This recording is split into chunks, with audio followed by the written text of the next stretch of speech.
The Poem of the Man God, the first year of the public life. Chapter 139, On the Mountains near Emmaus. 17th of April, 1945.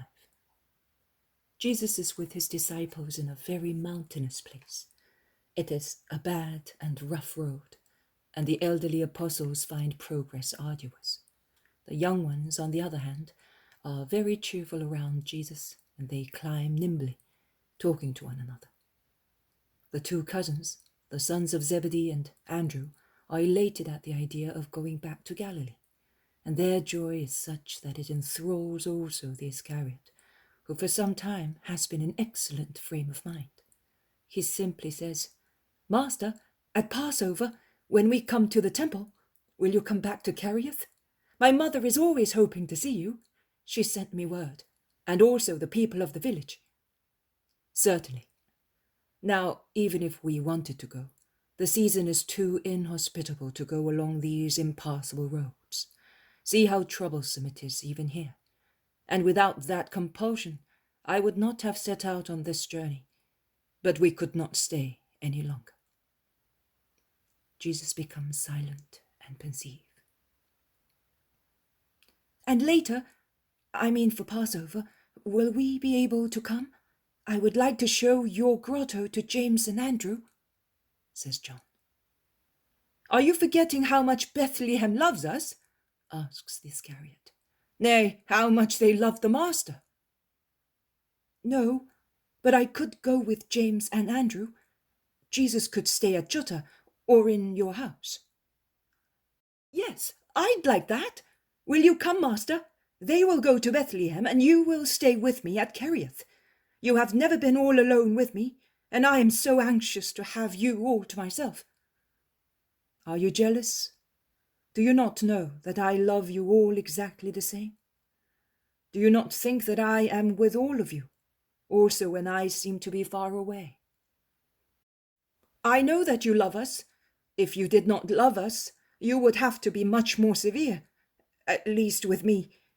I believe that your spirit is always watching over us. But we are not only spirit. There is man, with the love of man, his desires, his regrets.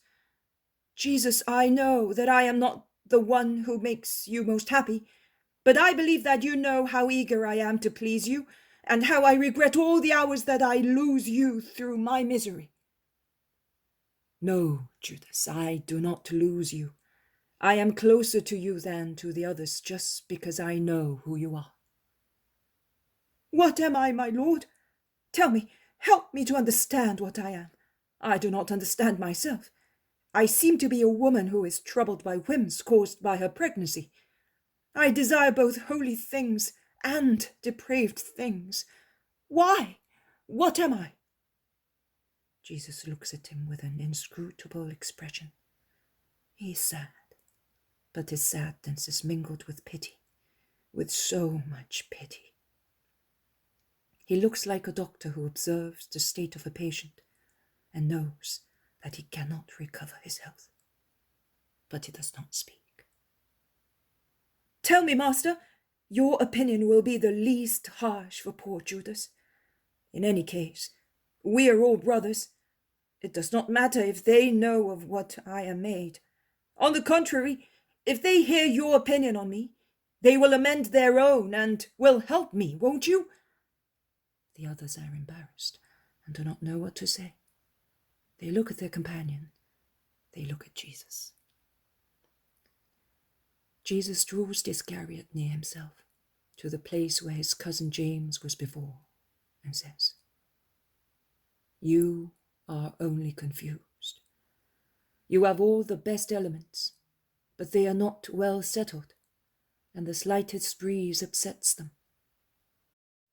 A short while ago, we passed through that gorge, and we were shown the damage caused by the water, the land, and the trees to the poor houses of the little village there.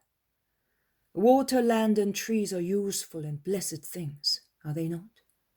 And yet they became a curse there. Why? Because the water of the torrent, did not have a fixed course, but also because of the indolence of man. It had dug various beds according to its whims. That was all right as long as there were no storms. The clear water that irrigated the mountain in so many tiny streams looked like a jeweler's work, like necklaces of diamonds or emeralds, according to whether they reflected the light or the shade of the forests. And man enjoyed them, because the murmuring streams were useful to his fields. Also, the plants were beautiful. They had been planted by playful winds, with bizarre foliage and branches, and they had left wide glades open to sunshine. Also, the soft soil was beautiful. It had been deposited by who knows which remote floods between the undulation of the mountains, and was so fertile for cultivations. But when the storms came a month ago, the freakish streams joined together and overflowed in an irregular way along a different course, sweeping away the plants and dragging the soil down to the valley. If the water had been maintained in an orderly way, if the trees had been grouped together in woods, if the soil had been supported methodically by a suitable protection, the three good elements, wood, water, and soil, would not have become the ruin and death of that little village. You have intelligence, boldness, education, readiness, fine appearance, and so many other attributes. But they are disorganized within you, and you leave them as they are.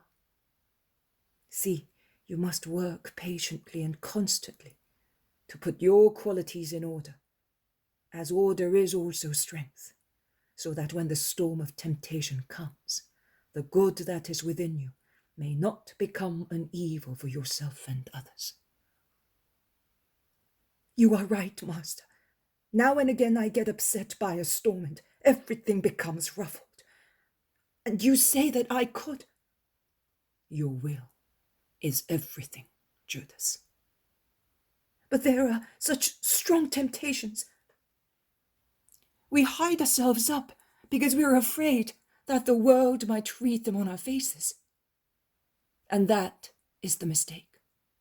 That is exactly the moment when you should not shut yourself up, but you ought to look for the world of good people, to be helped by them.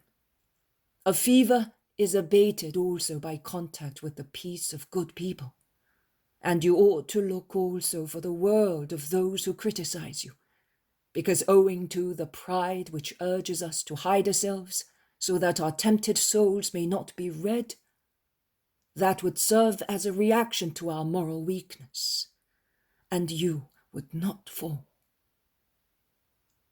You went into the desert because I could do it, but woe to those who are alone, unless in their solitude they are a multitude against a multitude.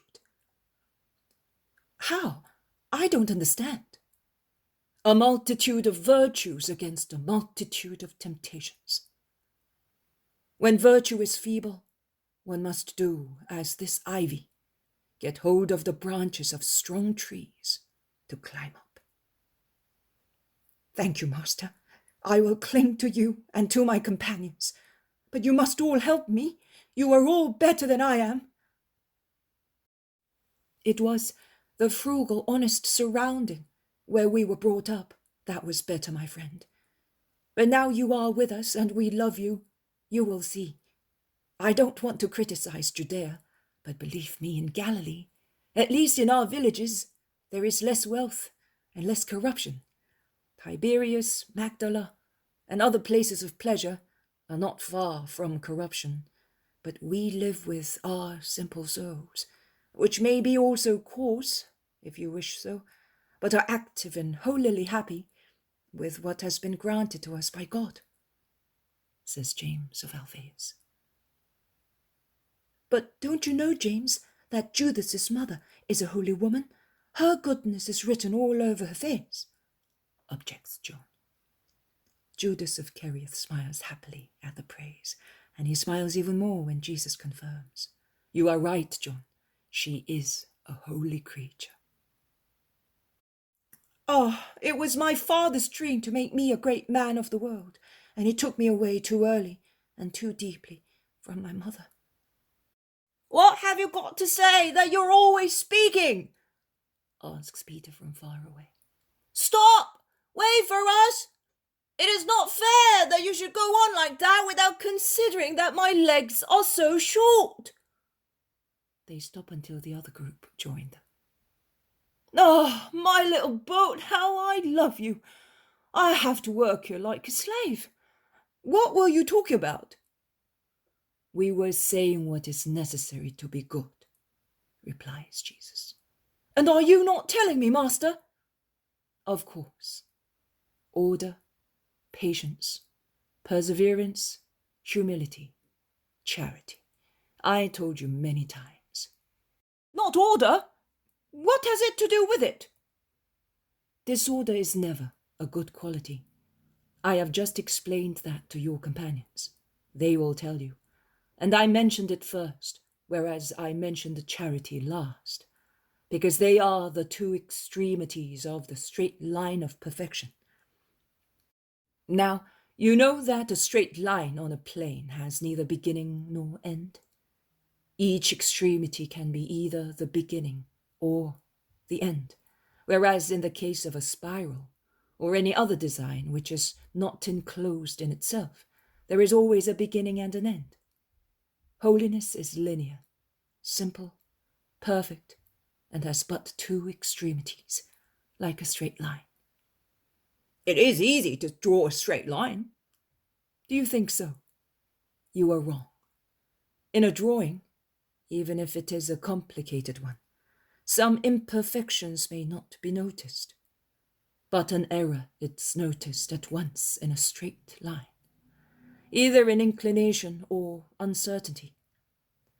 Joseph, when he taught me the trade, insisted a great deal that the boards should be straight, and quite rightly he used to say, 'See, son, a small imperfection may not be seen in a decoration or in a turned work, because the eye, unless it is very experienced, if it watches one point, does not see another. But if a board is not as straight as it should be, even the most simple work will not be satisfactory, such as a poor table for a peasant. It will be on a slant, or it will wobble. It is only good for the fire.' We can say the same applies to souls. If we do not want to be good, but for the eternal fire, that is, if we want to conquer heaven, we must be perfect, like a board which is planed and squared properly. Who starts his spiritual work in an unplanned manner, starting from useless things, jumping from one thing to another, like a restless bird, will end up by not being able to join the various parts of his work. They will not fit in. Therefore, order and charity.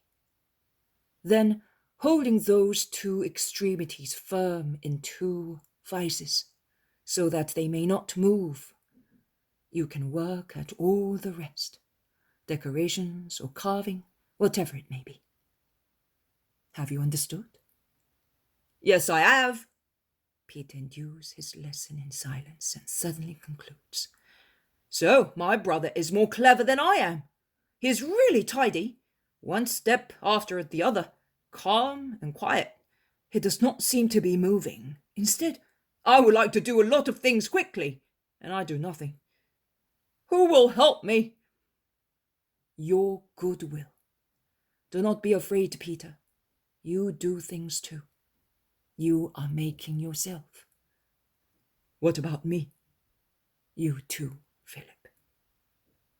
"And what about me? I do not seem to be good for anything." "No, Thomas, you work too. You all work. You are wild trees, but the grafts will slowly and certainly change you, and you are my joy." "There you are! We are sad, and you console us. We are weak, and you fortify us. We are afraid, and you encourage us. You are always ready with advice and comfort for everybody in every case. How can you be always ready and so good, Master? My friends, that is why I came, knowing what I was going to find and what I had to do. If one has no illusions, one has no disappointments, and thus one does not lose enthusiasm. As one proceeds, remember that when you too will have to work at the animal man to make the spiritual man.